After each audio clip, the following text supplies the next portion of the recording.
Welcome to a special episode from our show, Anything Goes. When you are about to see this show, I know you have gone through the past days of grief, confusion, and the word why now. Pope Shenouda is the only Pope we have seen, we have known, we have loved. Many of us, maybe the majority of you, were not alive when Pope Kyrillos departed. You grew only knowing one Father, one Pope, and one preacher, Pope Shenouda. And now he's gone. After a very long journey of pain, of tribulations, of sicknesses, but also many, many, many achievements. Many of us believe if the history gives him his right, he probably will be the patriarch of all patriarchs. He's probably going to be called the 13th apostle and many other titles that he is quite deserving. We will try to give him what he deserves from the youth and to the youth, the ones he loved so much, and he called one time, a church without youth is a church without future. I'm privileged to be joined today with some of our youth from St. George Church in Brooklyn, New York, Mark Ramsey, Sharif Bishara, and Mary Jasmine Justus. Thank you very much for coming. And I want you to imagine you are representing all the youth out there. And many questions I would like to cover in whatever time we allocated to us. But let me start by asking, who is the Pope to you? Who is Pope Shenouda personally to you? You may have had personal interaction, so that's great if I can hear it. But even if you don't, who is the Pope to you?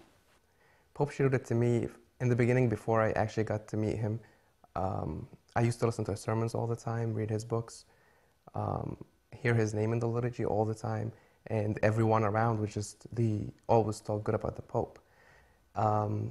He was the figure, and he's still the figure of the Father. But because of my job, I used to work at the airport, and I had the blessing of meeting him more than one time. I had the blessing of meeting him maybe 7 or 8 times. So whenever he would come from Egypt, I would be waiting for him at the door of the plane, and I would just walk down with him till he gets to his car and sit with him. Do you mind if you tell us what job do you do? I was working at Egypt Air. I was part of the passenger service, and I was the only Coptic person. So when the Pope would come, my job would be to just leave everything that I'm doing and just be with the Pope to make sure that everything is smooth. Is that your own prerogative, or you were told to do that by your superiors? There were like 2 people that would do this, but I would be the only person doing it when the Pope comes, because I was the only one that speaks Arabic, and I would coordinate with the bishops or whoever's coming to wait for him. Okay. So the first time I met him, I remember him coming off the plane, and I remember how happy I was just to see him for the first time. The person that you always hear his sermons, read his books, and you see him on TV, you're finally seeing him. And you get this feeling that he had known you for a while. And I remember I went down with him, the other bishops went to go through immigration, but there was a car that was waiting for him in the ramp. And I've seen many important people come on Egypt Air from Egypt, and I've never seen this done for anyone. So the Pope was being treated like a president of a country, that he didn't have to physically go through immigration or customs. So he would go wait in the car and wait for the other bishops until they finish. And I remember the first time I met him, I was sitting with him in the car for like 25 minutes, and I asked him to give me anything from his personal stuff. So he joked and he said, I don't have anything. The only thing I have is al-imma, and I can't give you my imma. And then I asked him for his personal pen, and I took it from him. And unfortunately, I lost the pen. So when he was leaving, I told him, I lost the pen that you gave me. So he took out another pen and he goes, okay, take this one, but don't lose it. So this was the first time, and then I had the blessings. There was another time I was coming from Egypt, and because I worked for Egypt Air, so my ticket was upgraded to first class. And I was sitting next to him the whole flight. There was just the aisle between us. And I said hi to him in the beginning of the flight, and the flight is like 11 hours. And I remember the whole 11 hours, people were just coming the whole time and talking to him. So even when he's flying, he's still talking to people, he's still solving problems, he's still praying for people. And You mean passengers coming from the passengers, because they've seen him come on board the plane. So every 2 minutes, someone would come and sit with the Pope and talk to him. And for 11 hours, it just like it did not stop until the last hour before the plane was about to land, so no one could leave their seats. And this is when I got up and I started talking to him.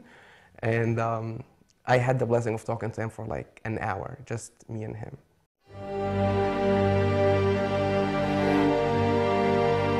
Say to them that I love them also too much.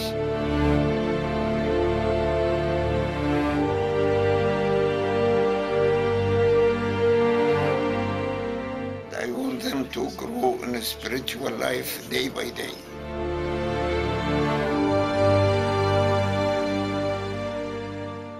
Mark, who is the Pope to you? To me, I'm actually the exact opposite of Sharif. I've never met the Pope, not even once. To me, I know him from his books. So you represent actually the majority of the youth. I mean, I think there isn't many people have worked in Egypt Air and have waited 25 minutes in the plane and in the car and all of this. So you are normal. Don't feel any. Okay, keep going. To me, I read a lot. I read a lot of theology. For me, he is the theologian. You know, he is also everything else. You know, the father, my spiritual father, and everything. But to me, he's really a theologian. I read his books. You know, he's brilliant. He takes very complicated issues and breaks them down in ways that, you know, even a third grader can understand. Mary, who is the Pope to you? For me, he's a father, and he's a spiritual father. I've had several interactions with him in a group setting. We would go visit him when he would come to Cedar Grove. He visited the church in Brooklyn, I believe, 3 times, and I was alive for 2 of them. And I think I was just really taken aback by how, you know, he's very important, but he also really humbled himself and made sure he would say hello to each and every person, whether it would be in consecrating the church, or if we would go visit him at Cedar Grove, he would sit with us. I remember one time he sat with us until 2 o'clock in the morning, just saying jokes. And another time when he was coming back from a very long day of meetings, and he saw the youth were in the parking lot at Cedar Grove, and suddenly Emba David said, "Oh, everybody's going to be taking the blessing of the Pope." And it was cold outside, and he stood there for at least an hour and a half, allowing people to greet him. And I was one of those people standing there, and I really saw him as a spiritual father and someone that could be with presidents and important people, other theologians, patriarchs, bishops, and the next minute he'll be sitting with the youth or with little kids. So I really saw him as my father. Yeah. Let me move to another point. How are the news affected you? We all heard it around 12:15, 12:30, 1 p.m. on Saturday. And CYC had covered many of the youth in Jersey and Queens, but we probably didn't have a chance to speak to anyone from Brooklyn. Not that I think you are quite different, but how did the news, how did you receive the news? It was a mix of emotions at one time. My very first thought was my father has passed away. Then, you know, the leader of our church for 4 years has passed away. What are we going to do now? So I got this feeling that we're going to get a little lost. Right after that, I kind of calmed down. I remembered some biblical verses about the Holy Spirit leading the church, and then I actually within 5 minutes I went from shock and lost to we have one more intercessor in heaven, and we have the Holy Spirit who's going to lead the church, and everything is going to be just fine. Let me go back to you. Mary, how did you react to the Pope's passing? It was heartbreaking. It was extremely heartbreaking. I think we all knew that he was sick and he was suffering, and I think we were going to expect it because we know that nobody lives forever, but we kind of wanted him to live a little bit more, especially through everything that is going on in Egypt right now. He was the symbol of consistency for us, and somebody that we always looked towards to whenever there was an issue. And he would come out on a Wednesday meeting and kind of calm everybody down or just give us a word of comfort. And so for me it was heartbreaking. It took a while for me to settle down, but again, just putting things in perspective, I was happy that he was out of his pain, because you don't ever want to see anybody suffer like that. I guess last sermon that he gave about 2 weeks ago, that was his first time that he would go to the sermon on a wheelchair. He ended the sermon early. He didn't take any questions. It was very obvious that he's in pain. The whole time that he was sitting down, he kept on moving, and you could just tell how sick and how ill he feels.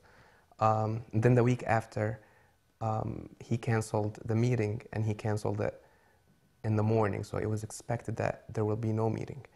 And there were a lot of news reports talking about his health and saying that he's not feeling too well, that he's not in a great shape. But I was still in denial, that I still had the feeling that everything is going to be fine, and he's going to come back to us. But the day I heard the news, it was, in the beginning it was like a shock, and then I had this feeling that we lost him. But at the same time, I was still in denial, that I still had a feeling that someone would come out and say, no, it didn't happen, no, he did not pass away. But then I just started changing the channels, and every channel just keeps saying the same thing over and over. And this is when I just realized that he passed and he's not with us anymore. But it was devastating in the beginning. Did any of you cry? Yes. Yes.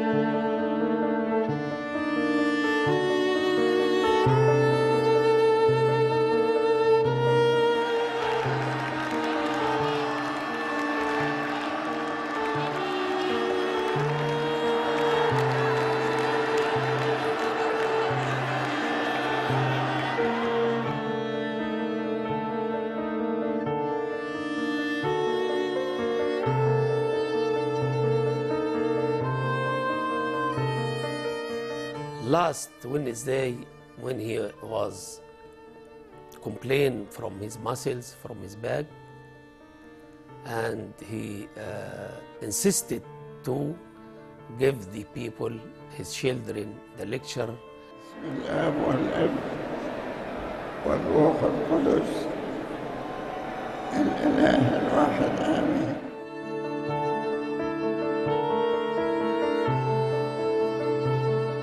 And we found during his lecture he moving more than every minute, because his pain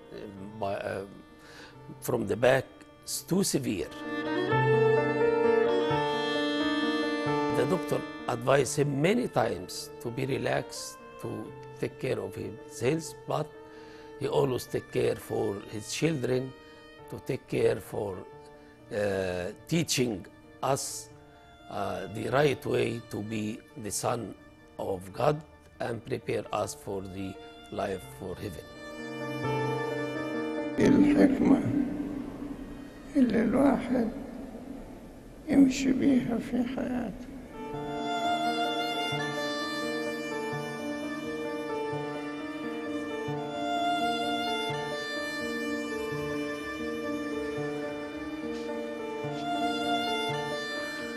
مش عايز اتكلم معاكم كتير، كفاية الكلمتين دول واتفضل.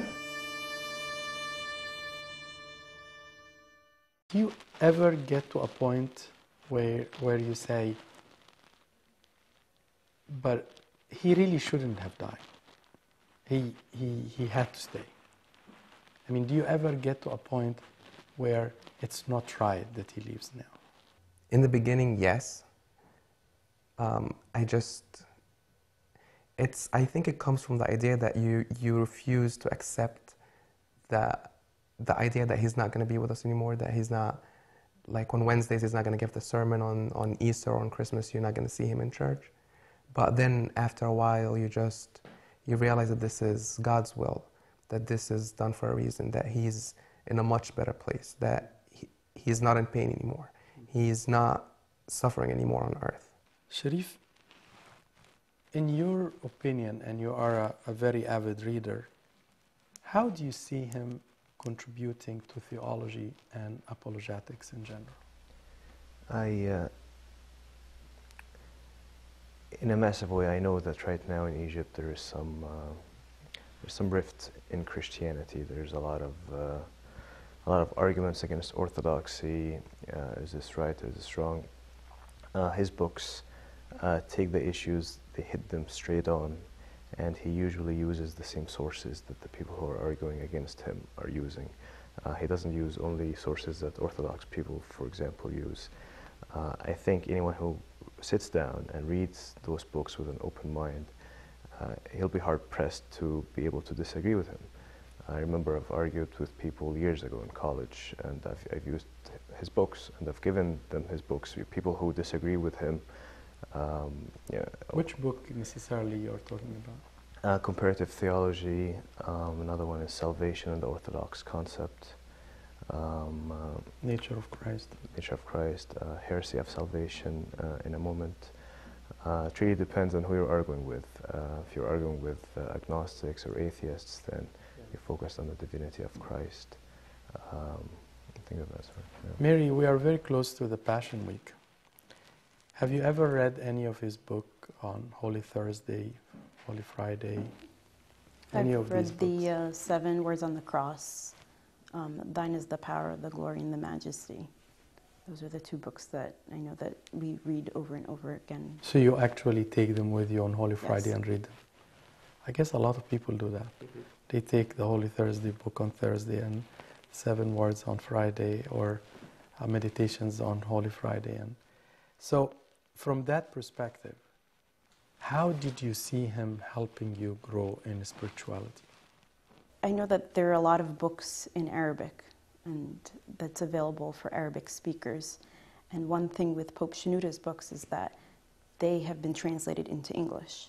Many of us maybe grew up speaking Arabic at home but don't know how to read and write the Arabic language. Yes. And those translation of the books kind of bring the Pope's thoughts and the orthodoxy into our homes and helped us grow. I mean, one of my favorite books is The Release of the Spirit. And that's one book that can be read all over and over and over again, and you just keep wanting more of it. So for spiritual life, I mean, I think his were the first group of books that were actually translated for us in the Coptic Church for English speakers, and that is huge. Mark, what are his contributions to people who live in the immigration land? I think his biggest contribution is bringing the Coptic Church here. I mean, just talking about New York City, we have maybe, I would say, like 6 or 7 churches that I could think of. So, I mean, bringing churches for every place that Coptics from Egypt would go and live. And I think this was one of his main goals in life. So if we're talking about the immigration land overall, now we have churches in South America, we have church in Mexico. So basically any country that you would go to, you wouldn't feel that you're not in Egypt. You will go inside the church and you would hear the same hymns, you would smell the incense, you would see all the icons, you could see Coptic, you could still feel like that you're still home. You could still feel that you didn't leave your Coptic church, which is our mother. So bringing the church to immigration land was definitely a wonderful work. And what do you think? His contribution to the immigration land. I mean, we knew that he got the Coptic church. What else? For example, we have a British Orthodox church right now under the Coptic Church. Yes. I mean, to me, that's amazing. You've got British people don't speak Arabic. They're white. They're not dark skinned like us. British accent. They're part of the Coptic Church, and I can go to London right now, pray in a British Orthodox church, and it's the same exact religion. In fact, they're part of the Coptic Church. He visits us. He knows our concerns. He knows our issues. He helps us bring our values that we grew up with in Egypt to immigration land. Whether it's through the Ghabi channel, where we can still see his Wednesday sermons, CopticPope.org online. I feel very much connected with the Coptic Church, even though most of it is in Egypt, living in Manhattan. There are so many achievements we can talk about, but would you agree that really for us, his legacy will continue only because we are here, and as we are now in Queens, New York. Without him really made all these efforts, would have not been actually have this interaction today.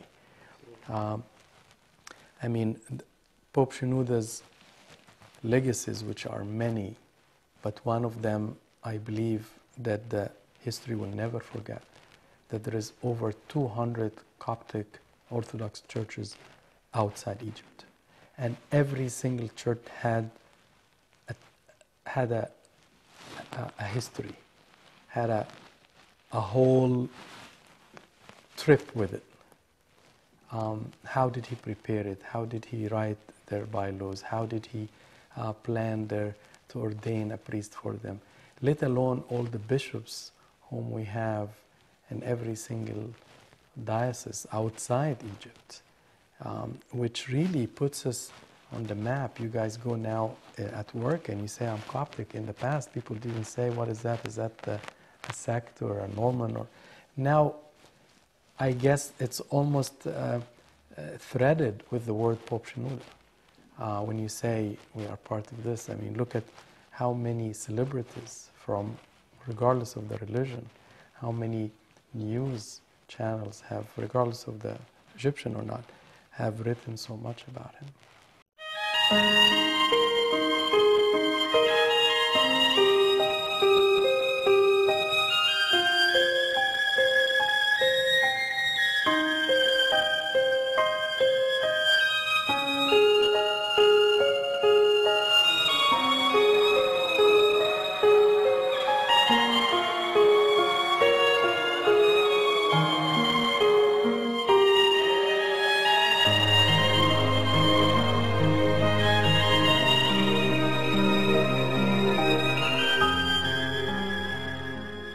انتظر الرب، تقوى وليتشدد قلبك وانتظر الرب.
نحو في فردوس النعيم في كرة الأحياء إلى الأبد في أورشليم السمائية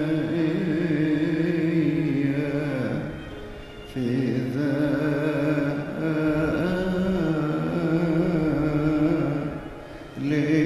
الموضع.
If I would tell you, for example, Pope Shenouda is the shepherd, how would you qualify this answer?